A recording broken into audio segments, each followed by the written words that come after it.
There are moments in baseball that stop being about baseball. This was one of them. It didn't happen in the ninth inning. It didn't happen during a close play at the plate or a disputed call that sent tempers over the edge. It happened in the middle of the game. In a moment that nobody in that stadium, nobody in that press box, nobody watching on a broadcast thousands of miles away had any reason to anticipate.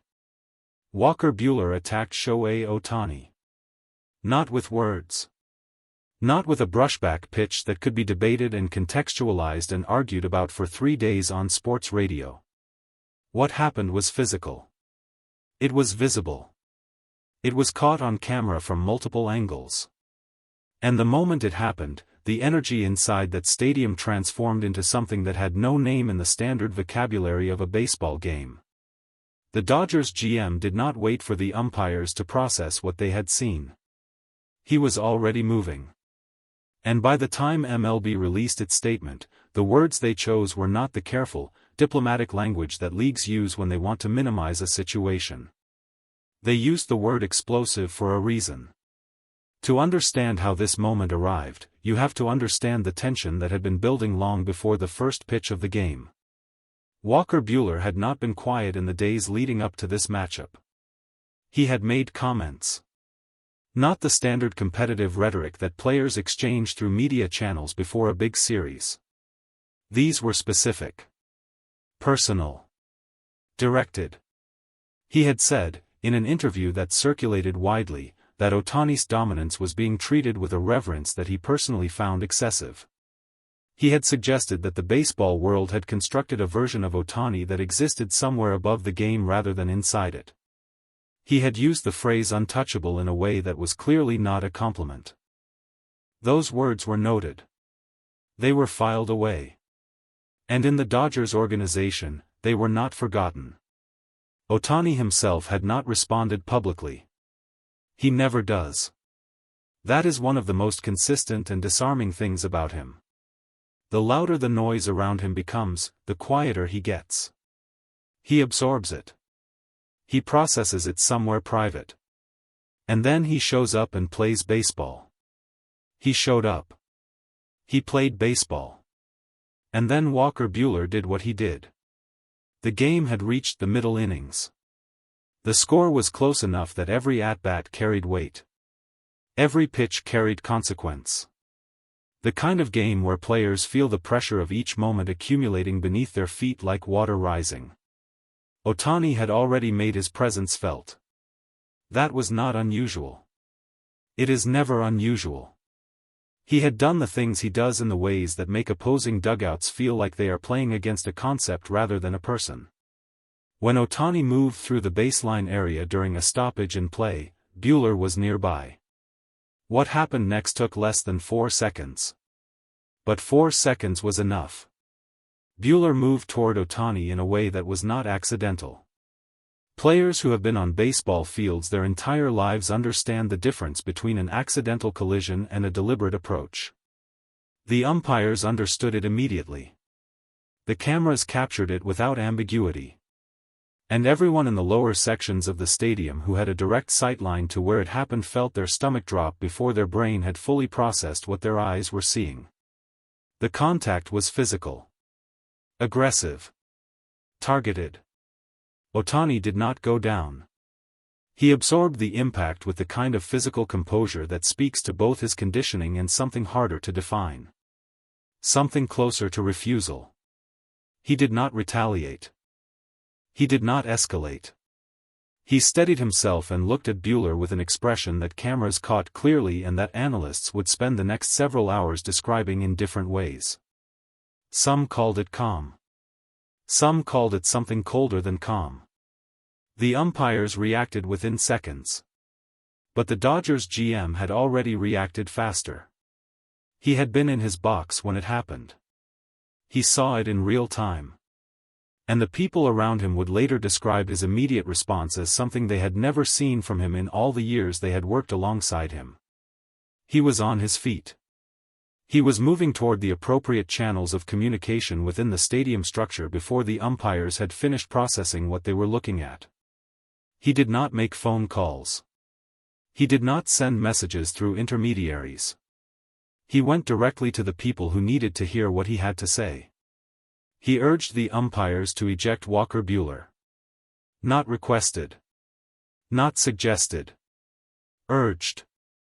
With the full weight of his position and his presence and the clarity of someone who had watched something happen that he was not willing to allow to exist inside a baseball game without immediate and unambiguous consequence. The umpires had already been moving toward that conclusion on their own. But the GM's intervention made the institutional position of the Dodgers organization immediately clear. This was not something they were willing to negotiate around. The ejection happened within 3 minutes of the incident. Walker Buehler was removed from the game. He did not leave quietly. That was perhaps the detail that surprised people most, given what had already happened. He said things to the umpires as he was escorted off the field. His body language was not the body language of a man who understood the gravity of what he had just done. It was the body language of a man who felt that his ejection was the injustice in the situation. That posture, captured clearly by the broadcast cameras, would become significant later when MLB reviewed the totality of the incident. The stadium absorbed his departure with a noise that was not quite a cheer and not quite something else. It was the noise of thousands of people who had witnessed something that didn't fit neatly into any category of things they had seen at a baseball game before. Otani was still on the field. He had not been removed. He had not been injured in a way that required attention from the training staff, at least not visibly. He stood in the area where the incident had occurred for a moment after Buehler was gone.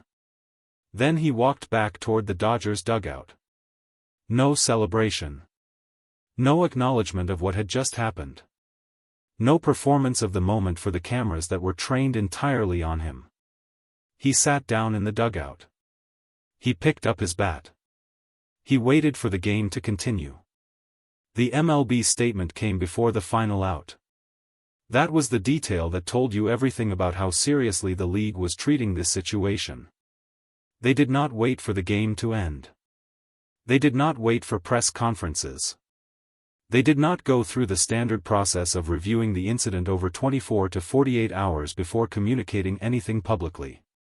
They released their statement while the game was still being played. It was 3 paragraphs. Each one carried more weight than the one before it. The first paragraph confirmed that the incident had been reviewed by league officials in real time using available broadcast footage and stadium camera systems. The second paragraph stated that the behavior exhibited by the player in question represented a serious violation of the standards of conduct that MLB requires of all players, staff, and participants. The third paragraph was the one that made the room where reporters were reading it go quiet. It stated that the matter was being treated not as a standard on-field altercation subject to the routine review process, but as a conduct matter of a more serious nature that would involve additional investigative steps, consultations with the Players Association, and a disciplinary process commensurate with the severity of what had occurred. Commensurate with the severity. That phrase was not accidental. Leagues do not use language like that unless they intend for it to communicate exactly what it sounds like. The Dodgers GM spoke briefly to a small group of reporters in the corridor outside the main press conference room after the game. He had not prepared remarks. He stood without notes. His voice was the voice of someone who was still operating in the elevated state that comes from having intervened in something significant and not yet fully come down from the weight of it.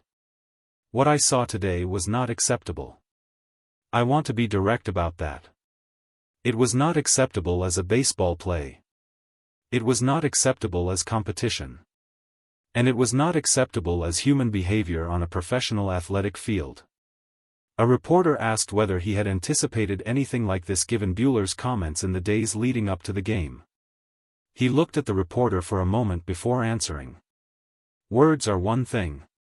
What happened today was another thing entirely. I don't think anybody anticipated this. I don't think anybody should have had to. He was asked what he had said specifically to the umpires when he urged Buehler's ejection. His answer was brief. I told them what I saw. And I told them that the Dodgers organization expected the rules of this game to be enforced without hesitation. That's all I said. The umpires made the right call. Ohtani's availability with the media lasted 4 minutes. He answered 3 questions. The first was about his physical condition following the incident. He said he was fine. Not in the deflective way that athletes sometimes use the word fine to end a line of questioning. In the direct, factual way that communicated he had assessed himself and reached a conclusion. The second was about Buehler. What did he want people to understand about what had happened? Ohtani was quiet for a moment. Then he said, "Baseball is bigger than any one moment." I believe that. The third question was about the MLB statement and whether he felt the league had responded appropriately. He nodded once. I trust the process. I've always trusted the process. Then he thanked the reporters and walked back toward the clubhouse. Later that night, in the part of the evening when the official statements had been issued and the cameras had been packed away and the stadium had emptied out to nothing but groundskeeping crews and flickering lights, someone retrieved the broadcast footage of the moment Ohtani walked back to the dugout after the incident. They slowed it down. Not to look for anything specific. Just to look. And what the slow motion revealed was something that the real-time broadcast had moved past too quickly to capture properly. In the moment before Ohtani sat down. Before he picked up his bat. Before he composed himself into the version of himself that the world sees and cannot fully understand. There was 1 second where his expression was unguarded. 1 second where you could see, if you were looking carefully enough, that he had felt it. Not the physical impact. Something else. The specific weight of being targeted. Of being chosen as the object of someone else's anger in a way that had nothing to do with the game being played. He felt it for 1 second. Then he picked up his bat. And he was ready for whatever came next. That is either the loneliest thing in the world. Or the most powerful. It depends entirely on which side of that dugout you have ever had to sit on.